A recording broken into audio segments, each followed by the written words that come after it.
Raimonds. Then we have Shimrit.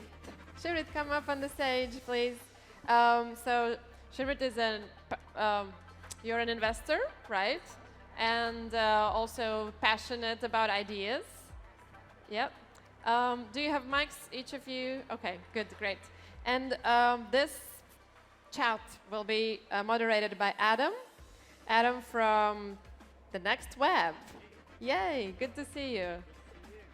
All right, so I guess I'll just let you start on your own. Maybe you want to say a couple of words about yourselves. Sure, thank you. Okay. Am I on? Yeah. Oh, all right. Check it out. Check, test. Test. Is There it we on? go. Everybody, test your mics. Guys? It's important to sit comfortably, like any good Tinder date. All right. Thank you for the intro. Thank you very much. Hello, everyone. Hope you're having fun at TechChill. Great event. Good to be in Riga. First time here. Fantastic little team, the TechChill team. They've done a great job. Please enjoy yourselves and have good fun. We're here over the next 30 minutes or so to discuss startup corporate collaborations and partnerships, to dig into a little bit of details about how we work together, why we work together, try and get some actionable tips for the audience in the room to make sure you can apply it in your day-to-day lives, as well as tap into the knowledge and insights and experience of these two great people here. Shimrit has some great experience from both startup and the corporate side of things, as well as Raimonds, who started his career in the corporate before taking a leap over the line into the startup side of things. My name's Adam at the Next Web. I'm responsible for setting up some startup corporate collaborations on a day-to-day basis. So I hope you have some very positive answers for me, otherwise I need to find a new job. Maybe a few words from yourselves to introduce yourself and explain why we're here. Shimrit, kick us off. Hi everyone, I'm extremely excited to be here in beautiful Riga, and thank you to TechChill people, big applause, and thank you for inviting me. Well, I've been working with startups in the last, I would say, 10 years. Recently, I was a VC for a few years, sat in boards, invested in startup, helped fostering them. But I also worked with corporates, and I'm currently helping corporates to understand, put the words, more concentrate on walking than talking, and how they can leverage the thriving and very unique ecosystem in Israel, where I'm based currently, to emerge out of the shell and do more with technology. So this is why I'm here to talk about that dance. I see it as a dance, and it needs to be harmonic. So, thank you, Raimonds. Yeah, a little bit about myself. Just some 9 years of Ernst & Young and Deloitte corporate experience, and then I took a leap into startups, built it up, and moved to Silicon Valley, joined an accelerator. Then a year later exited it, and so that was my first journey, and then since then I was a recovering founder, but I quickly joined forces with one of the banks here and Citadel to build a new fintech. So that was a super exciting experience, how to merge those two worlds, corporate and startups, and I would love to share my war stories from that period. Hope this is not live streamed. But after that, when we have built this, I joined the Salto team, which is uniting the region's best select founders and helping them match them with each other to help each other get to the next level, get to the next stage. And we're basically building out actually a new accelerator form. We believe that accelerators as a product is broken in the world, and there needs to be a new innovation. So that's what we're building out, basically one-on-one accelerator for startups that have significant traction and connect them with founders from Bolt, from TransferWise, from Skype, from Pipedrive to get them to the next stage. So that's a little bit about what I'm doing right now. Cool, thank you. So like any good Tinder date, we'll try and keep it light. We'll throw in some cryptic emojis, try not to embarrass everybody involved.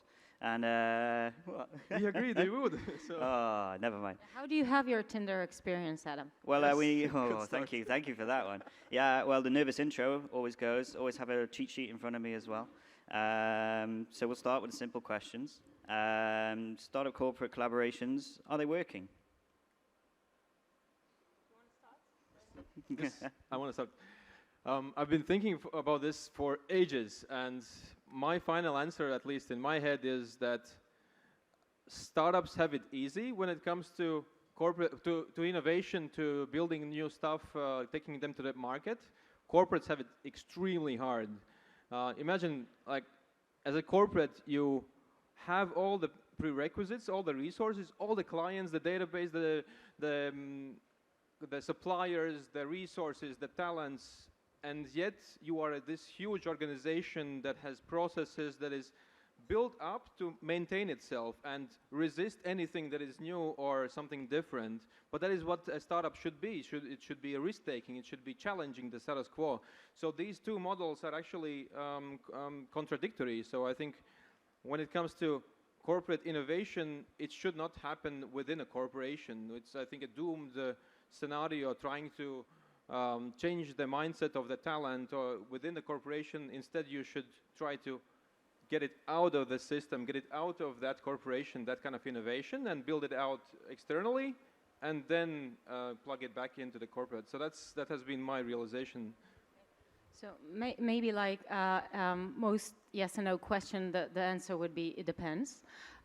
So I'll start with there's no one size that fits all, and I'm an optimistic. So I've seen numerous cases where, put aside B word, it does lead to sometimes a new product, sometimes a new business for corporate. So given that it depends, what corporate must do when it starts with approaching innovation is understand what's its main goals. You can decide that you just want a Tinder because you want to explore and see where it leads you, but then your KPIs need to be according to that. If you have a mission, being diversification or penetrating a new market, then you need to be very, very, very focused, light beam focused on your target. And a derivative of that would be which kind of geography you're scouting for your technology and which kind of startups you collaborate with. But I can give numerous examples where even in a tiny place called Israel, you actually have, may it be acquisitions or POCs or numerous other forms of collaboration that emerge out of the Office of the Chief Scientist, but there are good outcomes. There are also outcomes where a corporation penetrates with a big boom and then vanishes into thin air with what it did, burning millions of dollars. So if you want, we can later on maybe share some more success and failures. Sure, or maybe it's interesting to pick at that a little bit more now. So you mentioned before that there's lots of corporates working in Israel looking for collaboration and startup opportunities.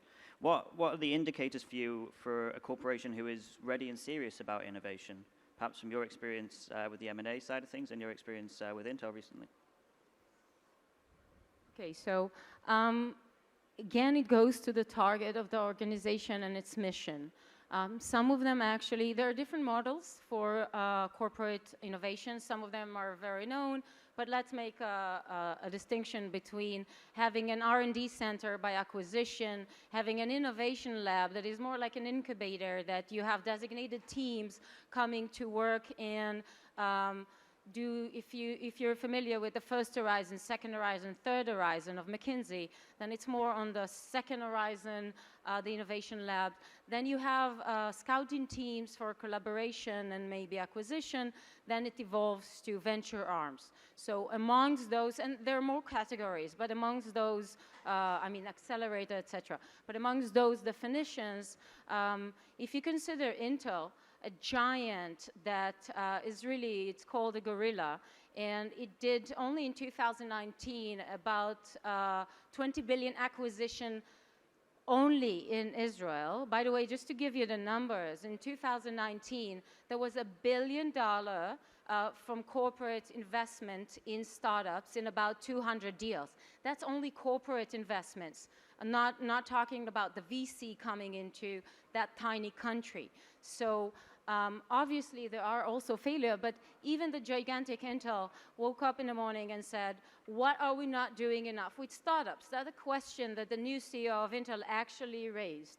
And then they decided to formate some kind of, it's a buzzword, but an accelerator, but with understanding that they need to create a mind shift.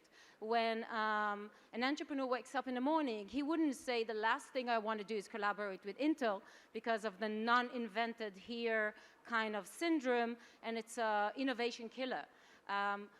We want to change the mindset for those entrepreneurs, brilliant entrepreneurs. Some of them sitting here in the crowd would say, what are the ways that we can collaborate with, and Intel is one big word, but you have probably Intel exists in every country. In Israel, we actually have FUB, production facilities. That is very unique for this company that all other FUBs are only on US land. So even the big Intel that acquired and invested in about 50 startups in the recent years only in Israel is innovating constantly. And the format was accelerated. That doesn't take any equity and only wants to make very, very promising entrepreneurs more successful after 3 months. The KPIs were not about Intel, they were about the entrepreneurs. So it's, are the startups going to be more fundable, and are they going to have more tractions thanks to the work we're going to do with them? Very heavy mentorship. But the whole point was not the accelerator and what it's going to bring to Intel. There was actually real big support for non-contamination. Rather, are the entrepreneurs going to be better, hoping that when they're going to be in Forbes 500 and talking about their multi-billion-dollar company, they're going to say, you know, Intel was really in it for us in the beginning and really helpful. So, and this is just one form of how corporate wanting to be more innovative. So, cool. Raimonds, you had a successful exit with one of your startups, correct? So maybe the flip side of that question, what were some of the steps and some of the activities that you took that you think were contributing to the success of that startup exit? Oh, yeah, that's an entirely story in itself. Probably my 9 years of mergers and acquisitions helped turn lukewarm interest from one potential acquirer into a bidding process 3 months later. And that's what you gotta do. You gotta be in front and of as many potential acquirers that are fitting, and then make them feel like they're gonna miss out on the deal. So that's one of the strongest ways how to increase the likeliness of the deal happening and interest for the deal. Yeah. Okay. Cool. That's an interesting point. And obviously, this is the Tinder edition. Is Tinder the best way of looking at this? Or should we look at something like Bumble where a startup has to make the first move or a corporate has to make the first move? Yeah, I think it's fantastic that you bring up this analogy. I was thinking, and we were discussing this, and I brought the point that maybe it's actually speed dating. Maybe it's not trying to, that moment that you have free time, try to do Tinder and left and right. And that's what I've seen when talking to board members at this region's corporations. I'm seeing that there are basically two issues when it comes to doing corporate innovation. Number one, it's entrusted for biz dev person, and then they have to do, or corp dev, and then they have to do all these other things that are on their plate, and at their free spare time they can scout around what they see a headline, see a TechChill, there is this startup, and they say, oh, this could be great fit, but it's most likely going to end up in tears some 6 or 9 months later, because what are the chances of one meeting up, one date happening, one date ending up in a marriage. You hate to say this, you want to do a portfolio approach. 6 months is very optimistic for Tinder. Yes. Definitely for Tinder dating. You know that need to do as many swipes as possible, basically. That's what I'm getting at. So I'm actually maybe more conservative, looking at what Tinder emerged out of is OkCupid, that you actually have a profile, and going back to being focused, and the corporate actually needs to know what it seeks for. And unless it comes and says, you know, I'm just open for Tindering, more having the profile of these are the kind of startups that I want to date with, and not only that, I'm willing to make the effort and date for a couple of months. I think it's just as non-promising for the corporates as it is for the startups to waste their time and money. In the end of it, there is a corporate chief president, depends on which kind of country it comes from, and he needs to see the KPIs working. He needs to see his money, the corporation's money, converting into what we say tachlis, actually real business. And if that doesn't happen, they're going to close the facility and not have any more innovation. So that's not promising. So I think it's a more dedicated dating and not multiple dating at once. Shimrit, you mentioned KPIs, and I wonder whether you've seen the same, and Adam, maybe you've seen the same when it comes to KPIs. Have you seen that in many cases when there is boardroom decision, hey, let's do innovation. Now who can do this? We pick a person from the management team to do this, then what's going to be their KPIs? Pilots, number of pilots. Then they do a lot of pilots, lots of noise, but what happens after? Nothing really. So there's no bottom line result. So have you seen the same thing happening? Actually, I can give the examples of when it was focused acquisition. Take SanDisk acquiring M-Systems for their USBs. You know, everything about storage emerged in Israel, and then Western Digital acquiring SanDisk.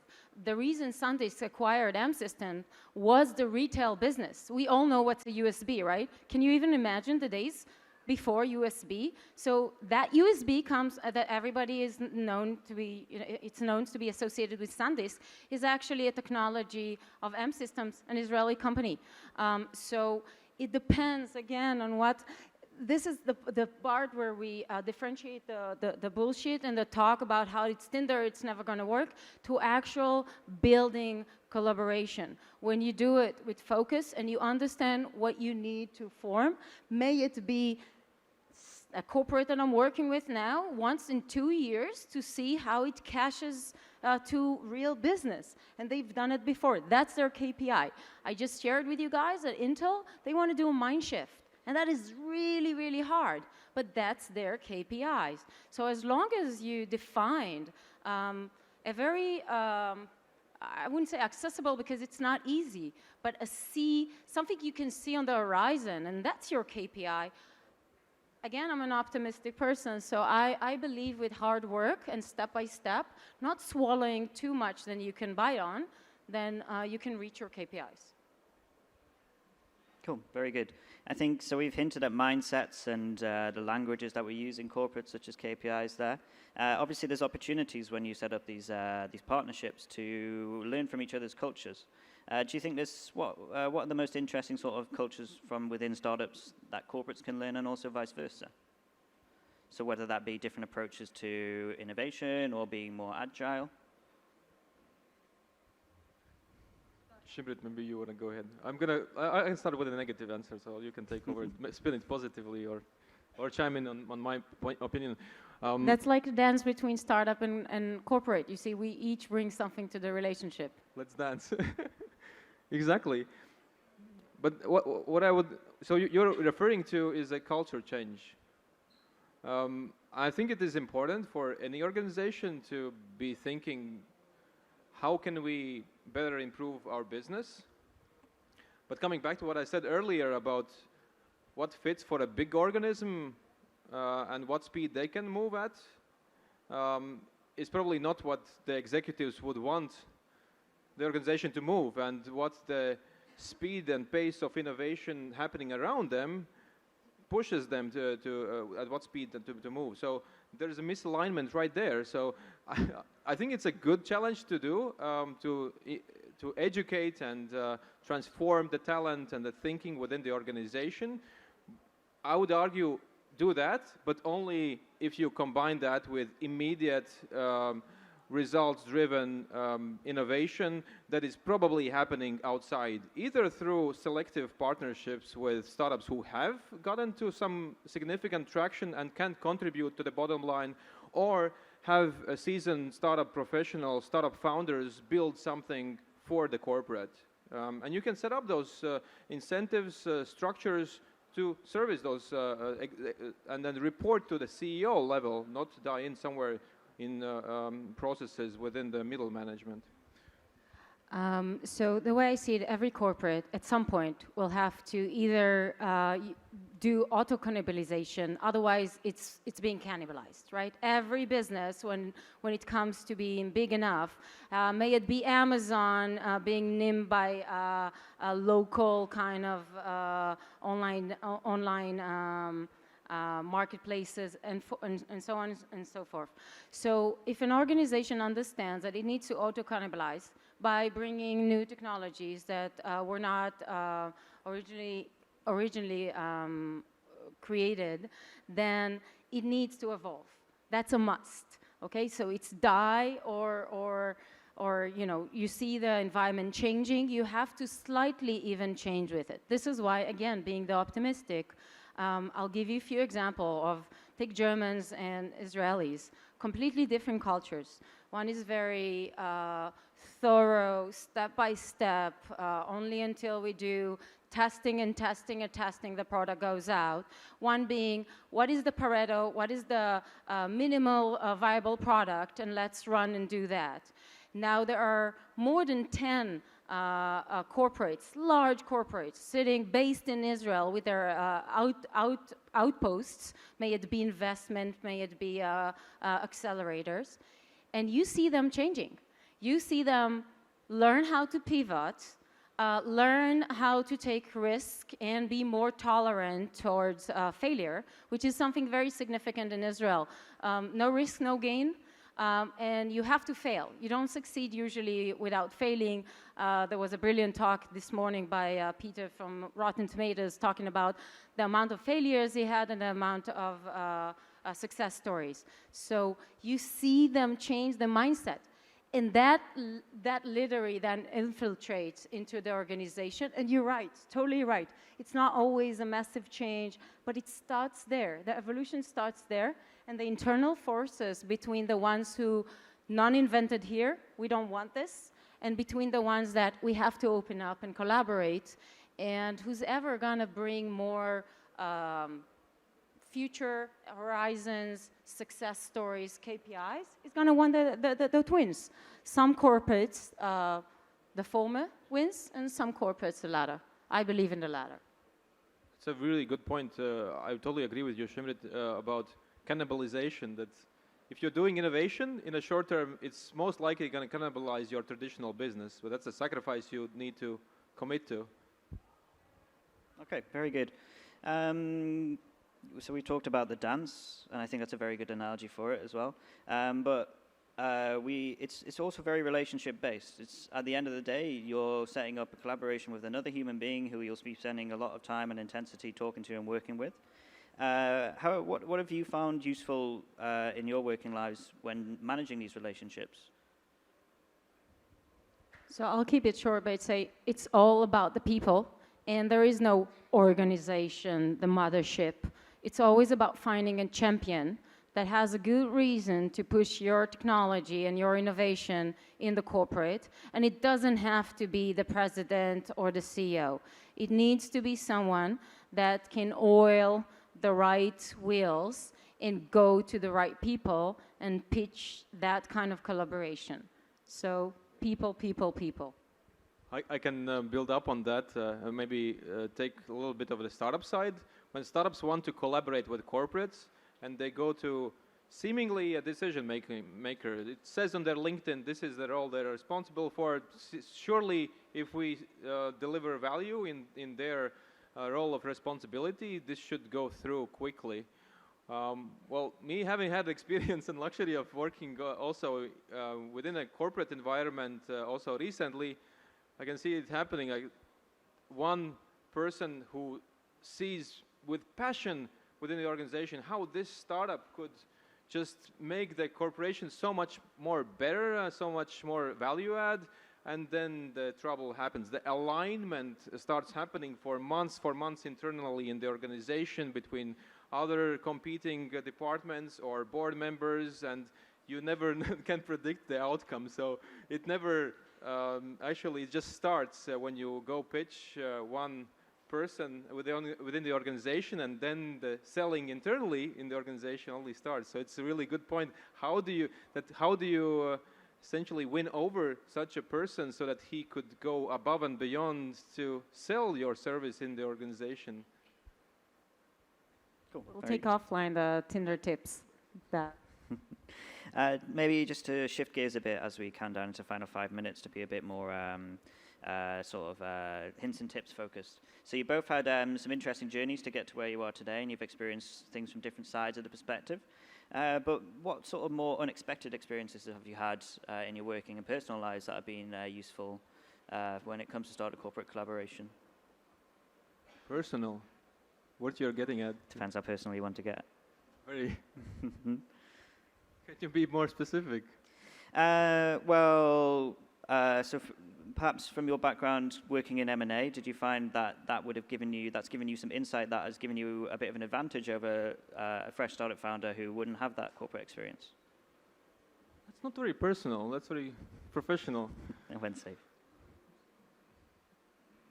You go first. Well, I'm not sure what you mean, but I will tell you this. I learned that always consider the blind spots. I've worked for a corporate fully in, and I was amazed to see that there is an internal politics between different parts, different arms, major arms of the organization. So you think the organization is the champion. You think you sell to one sell point, and it ends up being two, and you can die just because those two are fighting. So always be like a backbencher. Always observe. Always listen, and try to be ahead of what's going to be the pit that fails you. I'm not sure if that's what you're leading, but perfect. I learned that with failures. So to succeed, you need to know who are your agents. Cool, fantastic. And maybe looking a bit forward, when it comes to start a corporate collaboration, what are the big questions for you that you'd like to see answered in the next year? Or what are the challenges for you personally? So maybe just saying, as a geek who so happened to be a woman, that incoming from an environment that is very innovative, but also there are far less women physicists and mechanical engineers, where I actually served the army for 2 years in a technological unit. And I never saw the world in gender, but now I will say this. Social responsibility, inclusion of any kind. Every country has its own issues. Every country has its own the kind of population they need to include. That's important. So corporates have responsibility, and they can choose to facilitate and do good. And it's just not just talking, not just PR.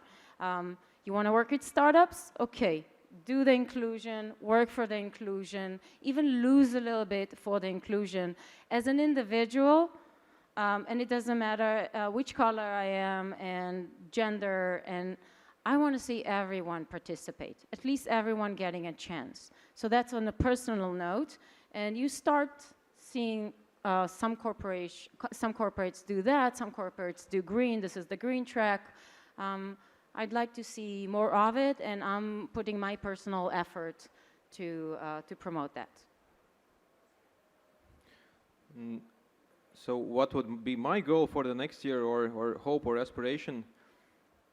I'm seeing when it comes to corporate executives, they want to do innovation. They really they see the problems that need to be solved quickly.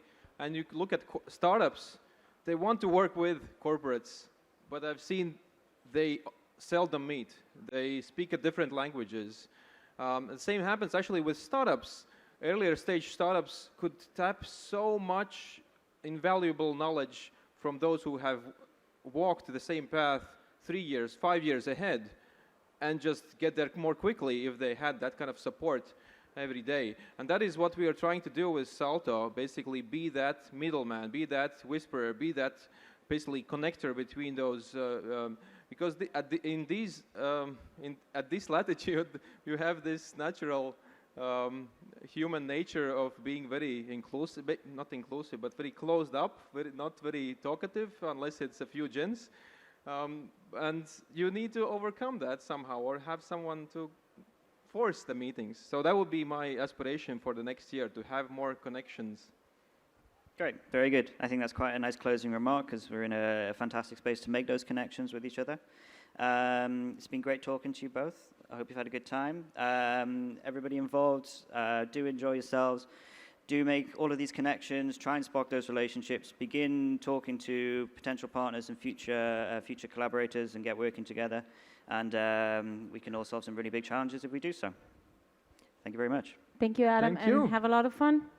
See you around. Yeah, good. You. Yeah. Thank you.